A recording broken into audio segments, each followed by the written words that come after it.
আলহামদুলিল্লাহি ওয়া কাফা ওয়া সালামুন আলা ইবাদিহিল্লাযিনা ইসতাফা আম্মা বা'দ ফাকাদ ক্বালা আল্লাহু তাআলা ফি কালামিহিল মাজিদ ওয়া ফি ফুরকানিহিল হামিদ আউযু বিল্লাহি মিনাশ শাইতানির রাজীম বিসমিল্লাহির রহমানির রহিম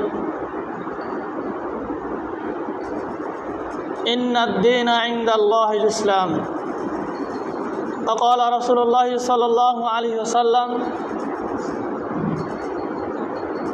الدين النصيحة أو كما قال عليه الصلاة والسلام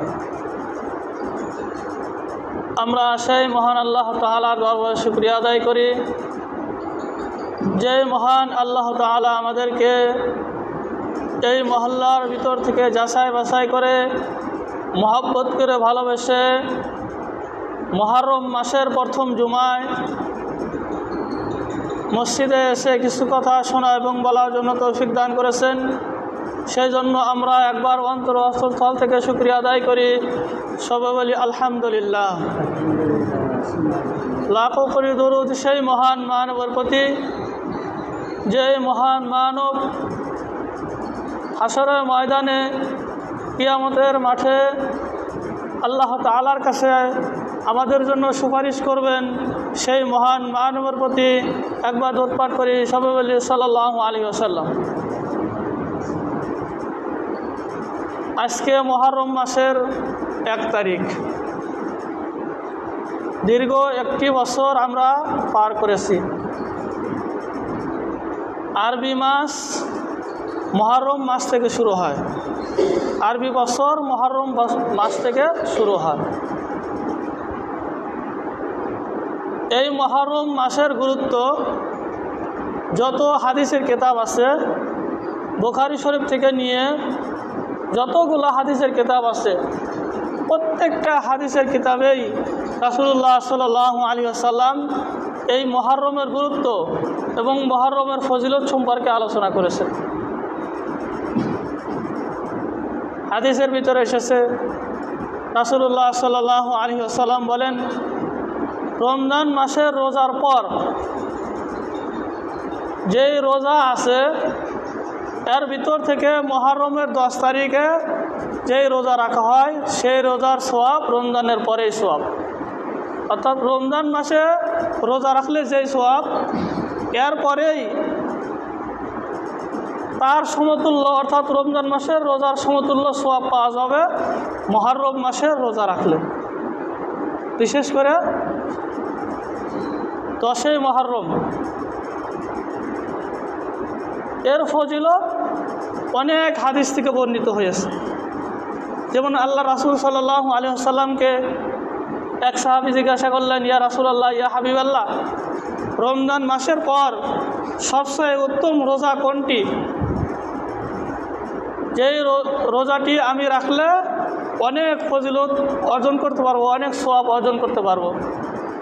তখন রাসূলুল্লাহ সাল্লাল্লাহু আলাইহি ওয়াসাল্লাম ওই সাহাবীকে বলেছিলেন যে রমজান মাসের পর উত্তম রোজা হচ্ছে মুহররমের মাসের রোজা।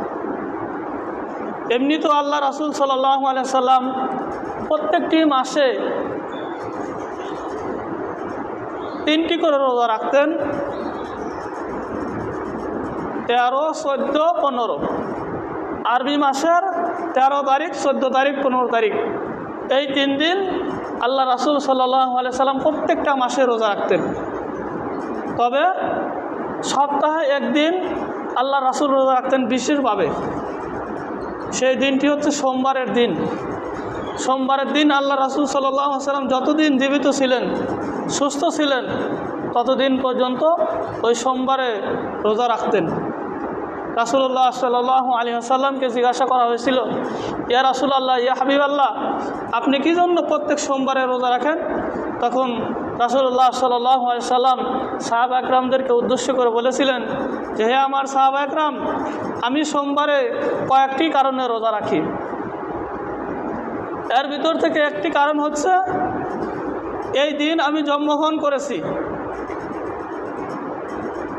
এই দিন আমি দুনিয়াতে এসেছি, এই জন্য আল্লাহর শুকরিয়া আদায়ের জন্য, আল্লাহর শুকর গুজারের জন্য আমি এই সোমবারের দিন রোজা রাখি।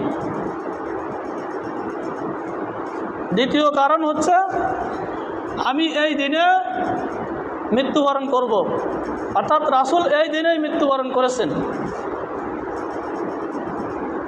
অথচ আমি আপনি খেয়াল করি যে আমাদের জন্মদিনে আমরা রোজা রাখি না অন্য কোনো কাজকর্ম করি।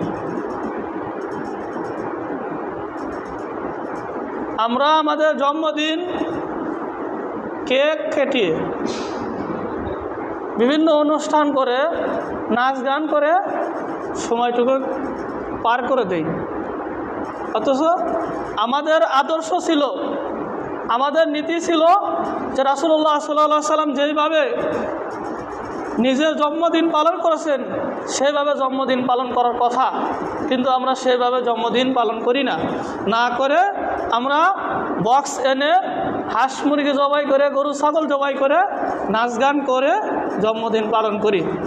অথচ আল্লাহ রাসূলের নীতি ছিল ওই দিন রোজা রাখতেন এবং আল্লাহর কাছে বেশি বেশি দোয়া করতেন যে আল্লাহ তুমি আমাকে এই দিনে দুনিয়াতে পাঠিয়েছো, তোমার শুকরিয়া আদায় করি, তুমি আমাকে এই দিন পর্যন্ত জীবিত রেখেছো। অথচ আমাদের নীতি, আমাদের নিয়ম, আমাদের সিস্টেম ভিন্ন। সেজন্য ভাই, আমরা যদি আমাদের জন্মদিন পালন করতে চাই তাহলে অবশ্যই রোজা রেখে জন্মদিন পালন করলে আমার জন্মদিনের হক আদায় হবে। আমার জন্মদিনের হক আদায় করতে চাইলে রাসূল যেই পদ্ধতিতে জন্মদিন পালন করেছেন সেই রকমভাবে জন্মদিন পালন করতে হবে। এখন আমি আপনি খুঁজে দেখি কয়জন মানুষ জন্মদিন রোজা রাখে। রোজা তো দূরের কথা, ওই দিন নামাজ কালামি করে না, আবার গুনাহের কাজ করে।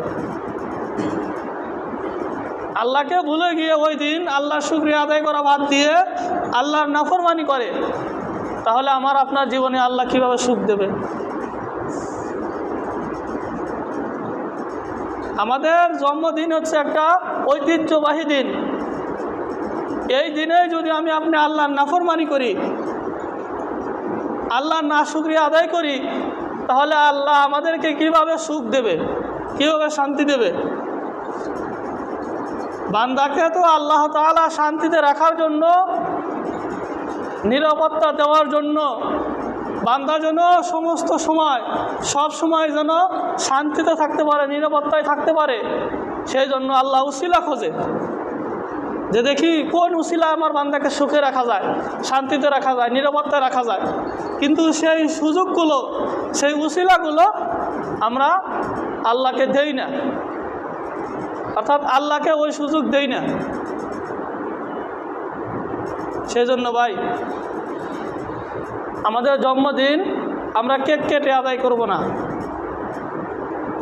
পার্টি করে আদায় করব না, না করে আল্লাহর কাছে দোয়া দরুদ করব, আল্লাহর শুকরিয়া আদায় করব যে আল্লাহ তুমি আমাকে এই দিনে পাঠাইছিলা, এখন আমি তোমার শুকরিয়া আদায় করতেছি, আমাকে আবার পরবর্তী এই দিন পুনরায় ফেরার পাওয়ার জন্য তৌফিক দান করো। এইগুলো বলতে হবে, এইগুলো করতে হবে, কিন্তু আমরা এর উল্টো করি। তো আল্লাহ আমাদেরকে কিভাবে সুখ দেবে? তো বলতেছিলাম মুহররম মাসের 10 তারিখের কথা, মুহররম মাসের কথা। এই মুহররম মাসে অনেক ঘটনা ঘটেছে। মুহররম মাসের ফজিলত 1 সপ্তাহ 2 সপ্তাহ আলোচনা করে শেষ করা যাবে না, কিন্তু মুহররম মাসের গুরুত্ব আমাদের কাছে একটুও নাই। যদি থাকতো তাহলে আজকে জুমার নামাজের সময় মানুষ মসজিদে আসতো না, মসজিদে ধরতো না, পারাপারি করতো।